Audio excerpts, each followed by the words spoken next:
안녕하세요. 스포츠 주민의 양태빈, 허준입니다. 반갑습니다. 스트라이크! 공을 굴려서 목표 지점에 핀을 쓰러뜨리는 스포츠. 공의 무게를 이용한 투구 동작으로 전신 운동과 스트레스 해소에 그만인 스포츠. 오늘은 남녀노소 간단히 즐길 수 있어서 각광받고 있는 생활 스포츠 볼링에 대해서 알아볼 텐데요. 네, 배우 김수현, 가수 이홍기 씨 등뿐만 아니라 체조 요정에서 만능 스포츠우먼이 된 신수지 씨까지 흠뻑 빠진 스포츠 볼링이죠. 그 매력에 대해서 알아보는 시간을 갖도록 하겠습니다. 프로의 세계를 넘어서 대중 스포츠로 각광받고 있는 스포츠 볼링. 날씨나 계절에 구애받지 않고 남녀노소 누구나 즐길 수 있다는 점이 참 매력적인데요.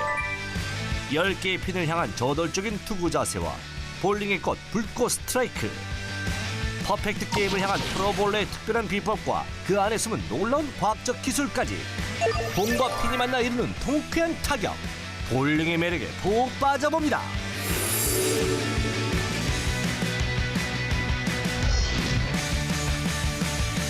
오늘 함께 이야기 나눌 전문가 두 분 모셨습니다. 안녕하세요. 반갑습니다. 안녕하세요. 반갑습니다. 선수에서 지도자를 넘어 이제는 전문 해설가로 나섰다. 볼링의 대중화를 위해 발벗고 나선 김영은 해설위원. 그리고 스포츠 속 숨겨진 원리를 쏙쏙 찾아내는 홍정기 박사님과 함께 볼링에 대해 자세히 알아봅니다. 근데 사실 쉽게 접할 수 있어서 매력적인 스포츠, 이건 분명합니다. 그런데 정확한 룰과 기술을 알면 정신없이 빠져드는 스포츠라고 하는데 맞지 않겠습니까? 네, 요즘 평소에 여러분들 스트레스 네. 많이 받으시죠? 스트라이크 한 방이면 날려버릴 수 있습니다. 네, 그만큼 시원한 스포츠 볼링입니다. 네. 근데 볼링 하면은 직경 20cm가 좀 넘잖아요. 네. 그리고 이제 멀리 떨어져 있는 핀 10개를 쓰러뜨리는 스포츠인데 네.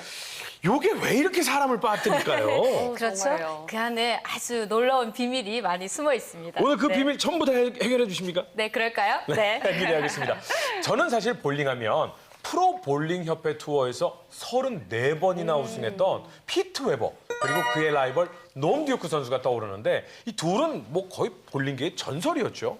피터 에버는 볼링 선수였던 아빠를 따라서 볼링장에 가서 2살 때부터 볼링을 시작을 했는데요. 네. PBA 투어 34회 우승, 통산 320만 달러 하나로 한 36억 원 정도 벌어들이고 또 PBA 명예전당에 입회한 명실상부한 볼링 황제입니다.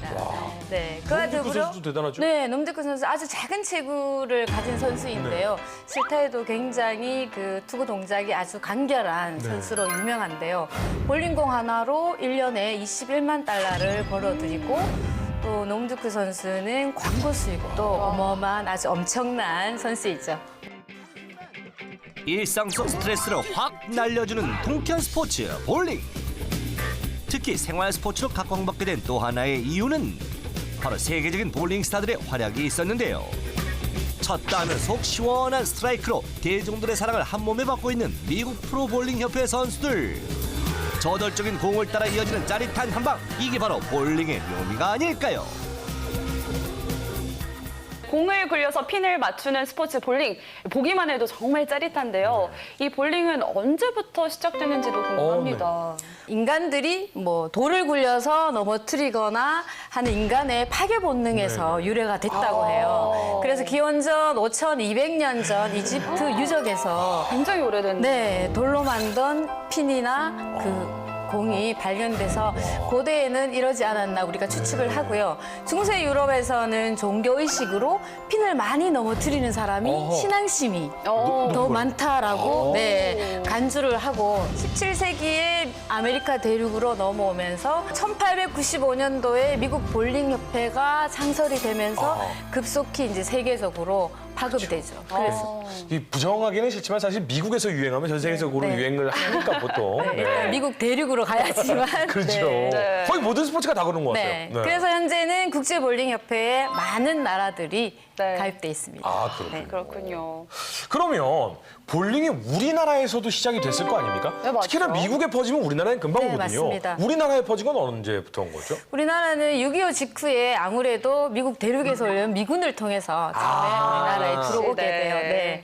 그래서 1969년도에 대한볼링협회가 생기기 전까지는 좀 그 활동이 미미했다가 협회가 발족이 되고 나서 급속도로 이제 발전을 하게 돼요. 네. 그러다가 1981년도에 대한체육회 산하단체로 이제 정식으로 대한볼링협회가 등록이 되면서 네. 세계권 선수 대회에 나가기 시작하면서 아주 우리나라 선수들이 강하잖아요. 네, 네. 좋은 성적을 내면서 이제 볼링 동원 인구들도 많이 생기고 네, 그러면서 네, 대중적인 스포츠로 자리 잡기 시작합니다.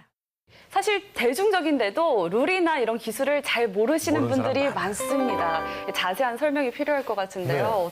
볼링공을 던졌을 때 이 핀이 이 스핀에 의해서 많이 도미노 현상처럼 넘어질 수 있을까를 잘 네. 이해하시면은 훨씬 즐기실 수가 있습니다. 그래서 그 전문적으로 이 첫 번째 핀과 그 첫 번째 핀의 바로 오른쪽 뒷핀을 네. 타격을 할 때 그것이 이제 이 가장 핀들을 잘 넘어뜨릴 수 있는 그런 그 스트라이크 포켓이라고도 하죠.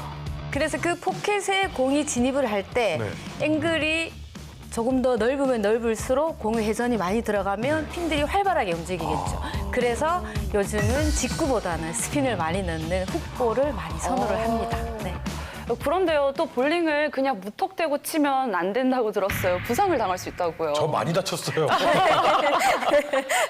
특히 이제 손목 같은 곳은 젖혀뒀다가 다시 또 구부려야 되는 동작이 계속 반복되잖아요. 그러니까 제대로 잘 컨디셔닝 하는 것도 좋지만 손목 보호대나 네. 또 나이가 잘 맞는 슈즈 또는 너무 무리가 되지 않는 중량을 사용하는 그래서 자기가 잘 맞는 무게를 갖고 있는 공을 잘 사용하는 것이 또 부상을 방지하는 데 도움이 될 것입니다. 보통 어느 정도의 무게를 들면 나에게 맞다. 뭐 보통은 이 정도다라고 한다면 어떻게 되나요? 네, 평균적으로 이제 보통 볼을 고르실 때 여성분의 경우에는 한 체중이 49에서 한 53kg 정도 되시는 분들이 한 11파운드. 그다음에 남성의 경우에 73kg 이상의 체중을 가지신 분들이 한 15에서 16파운드를 많이 쓰는 거죠. 우리가 처음에 이제 하우스볼 센터에 있는 볼을 사용을 할 때는 이게 나에게 딱 세팅이 되어 있는 볼이 아니기 그렇죠. 때문에 홀도 안 맞고 스판도 안 맞고 불편하기 때문에 내 체중에 맞게 15파운드를 들면 부상을 유발할 수가 있어요. 그래서 하우스볼을 들고 센터에서 할 때는 가장 가벼운 볼 중에 네. 나의 손가락에 잘 맞는 볼을 최종적으로 선택해서 사실은 하는 게 좋습니다. 8짜리, 9짜리 들면 조금 창피하긴 하더라고요. 그렇죠. 여성분들이 막 들고 있는데 네, 저도 굳드는데. 색깔도 8짜리, 9짜리 보면 분홍색 네. 막 이래. 근데 또 낮은 파운드 쪽으로 가면 아무래도 여성분들이 많이 사용하는 네네네. 볼이기 때문에 홀 사이즈가 안 맞아요. 맞으실 손가락이 안 거예요. 들어가요. 네. 이 점수에 관련된 것도 사실은 볼링 하시는 분들 잘 모르는 분들 많거든요. 네. 이 점수 한번 딱 정리를 해주시죠. 볼링은 10프레임으로 구성되어 있는데요. 두 번의 기회를 이용해서 그 10개의 핀을 다 넘어뜨리면 되는 운동이죠. 근데 네. 10프레임에는 이제 한 번에 더 보너스 투구를 네. 할 수 있게 그렇게 한 게임이 구성되어 있습니다. 근데 이제 한 프레임에 네. 첫 번째 스트라이크를 넣었을 경우에 네. 두 번째 스트라이크를 넣으면 첫 번째가 20점이 되잖아요. 맞아요. 아니에요. 아니에요? 이제 쉽게 얘기를 하면 제가 1프레임에 스트라이크를 쳤어요. 네. 그러면 스트라이크를 치게 되면 두 번의 기회에 이 점수를 합산해서 보너스를 받는 거예요. 아, 그러면 한 프레임에 30점까지 가능하네요? 그럼요. 왜 첫 프레임에 스트라이크를 치면 두 번에 그걸 보너스를 받기 때문에 네. 30점이 되는데 내가 스트라이크를 안 치고 카바를 하면 네. 한 프레임을 받는 거예요. 아, 다음번 첫 번째 던진 거. 그러니까 내가 이제 1프레임에 카바를 했다. 네. 근데 그 다음 프레임에는 9개를 치면 19점, 아. 5개를 치면 15점, 15점. 이렇게. 점수 계산법 어려우시다고요? 그렇다면 자세하게 다시 한번 살펴보겠습니다. 예를 들어 1프레임 촉으로 9개를 친 다음 스페어 처리에 실패하면 9점을 기록. 스페어 처리를 했다면 2프레임 초구의 5점이 보너스 점수로 카운트되면서 1프레임의 점수는 총 15점으로 기록됩니다.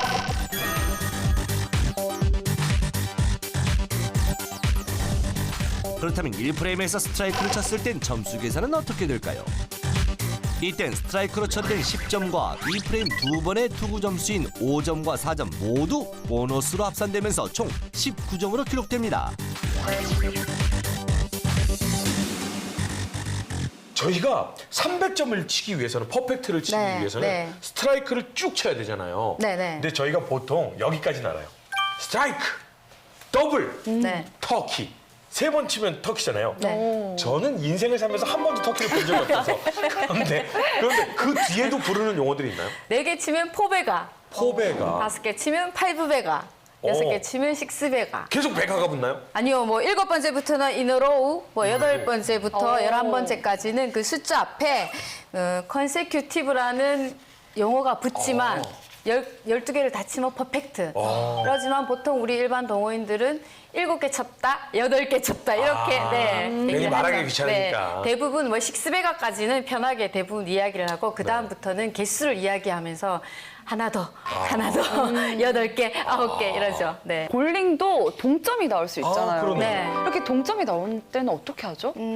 축구에 우리가 그 동점이 나왔을 때 선수들 쫙 앉아서 그 승부차기를 네. 하잖아요. 볼링도 마찬가지입니다. 경기 결과가 동점이 나오면 서든 데스 방식이라고 해서 1회 투구씩 합니다. 한 사람이 올라가서 내가 9개 치고 이 사람이 스트라이크를 치면 이 사람이.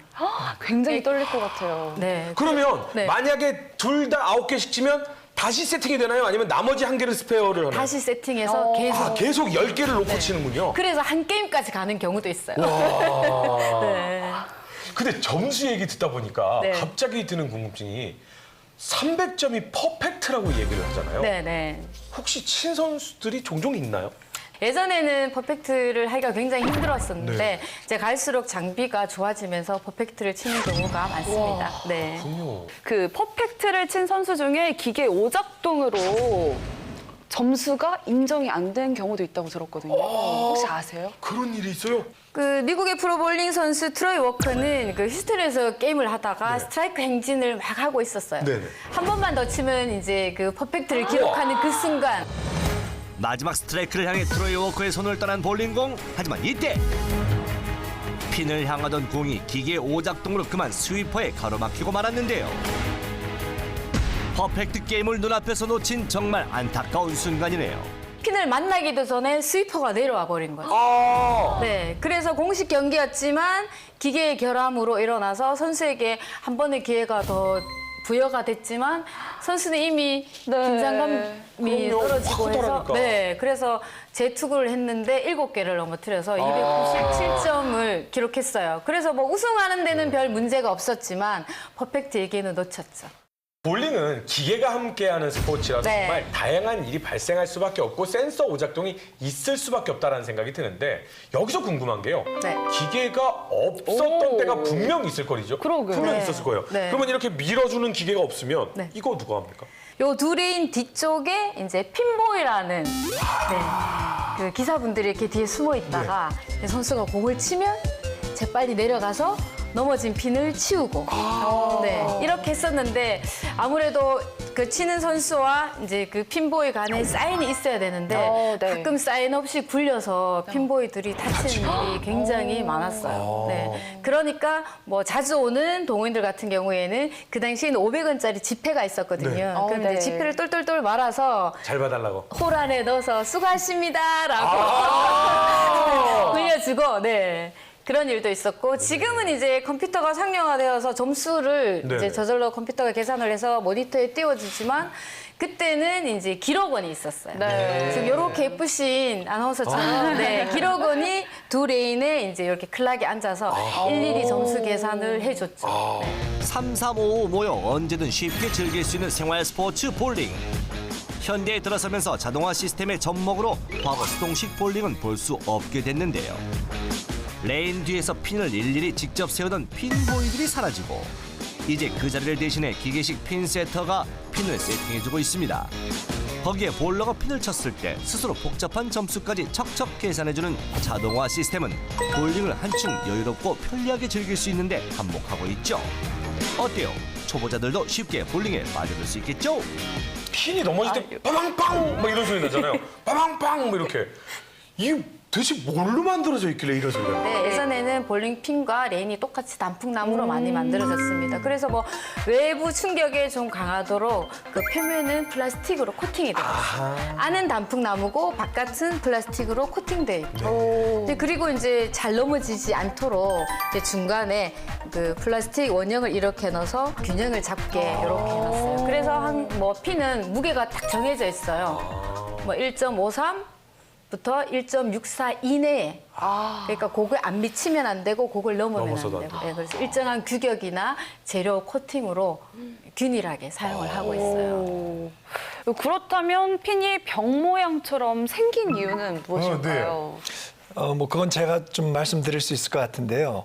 아무래도 이 핀이 병 모양처럼 생긴 이유는 무게 중심을 네. 아무래도 그 핀의 하단에다가 담을 수 있게 하기 위함이죠. 그렇기 때문에 볼링을 치시면서 많은 분들이 느끼셨겠지만 꽤 무거운 공을 던져가지고 그 핀을 쳤음에도 불구하고 핀에 맞는 순간 공이 튕겨나가게 되는 것을 볼 수 네, 있습니다. 맞아요. 그래서 네네. 잘 넘어지지 않게 네. 그래서 만들어진 거죠. 그냥 취미가 아니라 정말 승부사처럼 볼링을 잘하기 위해서 장비 이건 무시 못합니다. 볼링 공이 사실 굴리는 거지만 결국 치는 건 볼링 공이거든요. 여기 안에 과학적인 원리가 숨어 있다고요? 네, 맞습니다. 볼링공이 이제 장비가 발전하면 발전할수록 공 안에 뭐 핵, 네. 네. 바깥의 표면의 재질 이런 것들이 레인에 도포되어 있는 기름과 반응을 해서 놀라운 반응을 많이 나타내죠. 일상 속 무심코 지나치는 스포츠의 과학을 짚어보는 시간. 이 묵직한 볼링공 안에 아주 특별한 무언가가 있다고 합니다. 그것은 바로 코. 볼링공 속 코어는 자동차의 엔진과 같은 역할을 하는데 이 모양과 크기 또 질량에 따라 공의 회전에 많은 영향을 줍니다. 특히 이 코어는 레인 위 기름과 만났을 때 더욱더 특별한 움직임을 보여준다는데요. 레인의 기름을 따라 공이 밀리면서 스핀이 생기고 이 기름띠가 끝나는 시점에서 강한 마찰력으로 공이 휘어지게 됩니다. 스트라이크 포켓으로 그대로 골인! 이처럼 레인 위 기름은 공의 움직임을 좌우하는 중요한 요소인데요. 특히 대회 때마다 오일 패턴이 모두 다르기 때문에 이것을 잘 파악해야 승리할 수 있습니다. 볼링의 최대의 변수 기름띠의 비밀. 공과 레인의 숨은 원리 잘 확인하셨나요?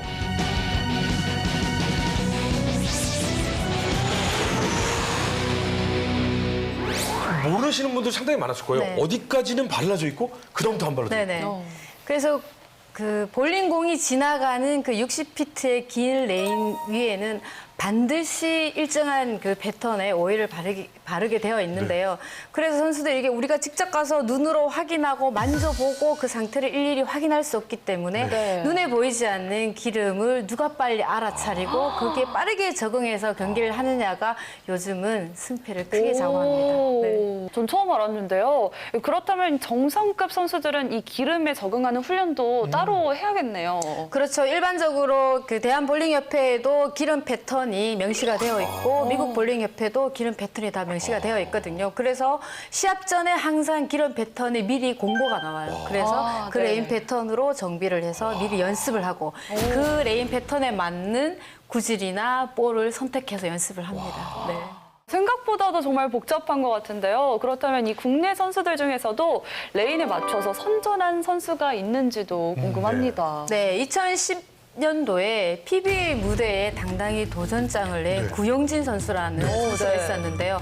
당당하게 월드 볼링에서 우승을 했어요. 와. 한국 선수로는 처음으로 와. 우승을 한 거죠. 그때 구용진 선수가 우승한 대회가 스콜피언 챔피언십이었는데요. 지금 대한볼링협회에서는 그 레인의 패턴을 짧은 숏, 미듬, 롱 이렇게 표현한다면 미국은 이제 그 곤충이나 동물의 이름을 따서 치타, 뭐 스콜피언, 카멜레온, 샤크 이런 식으로 이게 동물의 유형처럼 네. 길고 기름 패턴이 길고 짧고 이런 식으로 많이 표현을 하는데요.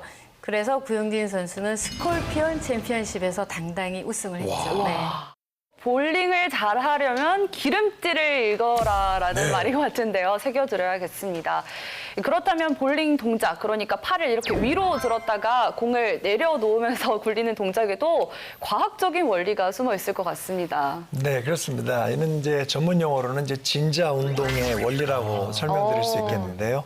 아무래도 그 어깨를 축으로 해서 팔이 뒤로 쭉 올라갔다가 내려오게 되기 때문에 많이 올릴수록 중력이 잡아당기는 힘이 강하게 되겠죠. 그렇기 때문에 아까 말씀드렸던 이 볼의 스피드를 내는 데 있어서 굉장히 중요하죠. 그래서 선수들이 이렇게 물리적인 원리를 잘 사용할 때 경기력을 좋게 발휘할 수 있게 되겠습니다.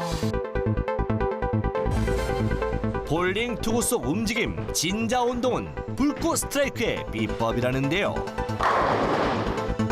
먼저 어깨를 회전축으로 두고 팔은 몸통과 각도를 90도로 유지합니다. 이어 팔이 내려올 때는 좌우로 흔들리면 안 되는데요. 공의 정확도가 떨어질 수 있기 때문입니다. 따라서 어깨가 지면과 수평을 이루며 공을 직선으로 밀어주면 되는데요.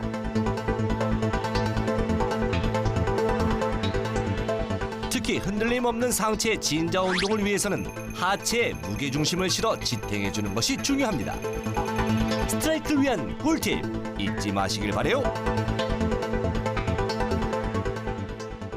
이러한 진자 운동이 일단은 좀 정지가 되지 않아야 된다는 것이 굉장히 중요하겠습니다. 그래서 뒤로 젖혔다가 정지했다가 하는 게 아니라 연속 동작으로 아주 물 흐르듯이 잘 흘러가야지 좋은 스피드와 기술을 낼 수 있죠. 그런데 볼링에 우리가 흔히 좋은 자세라고 얘기하는 동작을 하지 않고도 신기록을 수립한 선수가 등장을 했습니다. 호주의 양손 볼러 제이슨 벨몬트 선수인데요. 볼링공에 앞을 왼손으로 잡고 뒤로 오른손을 잡고 회전을 넣어서 던지는 선수. 정말 독특한 선수죠. 볼링장을 운영하던 부모님 덕에 아주 이른 나이 볼링을 접하게 된 제이슨 벨몬트 선수. 어린 시절 유난히도 힘이 약해 두 손으로 공을 들어 던진 것이 지금의 양손 투구 제이슨 벨몬트 선수를 만들었는데요. 호주를 넘어 미국에서도 당당히 랭킹 1위에 올랐습니다. 2008년 월드 마스터스 대회를 시작으로 PBA 통산 12차례 우승, 한 번도 어려운 퍼펙트 게임을 무려 17차례나 성공했는데요. 그뿐만이 아니죠. PBA 역사상 최초로 3년 연속 올해의 선수상을 수상하면서 저력을 과시했습니다.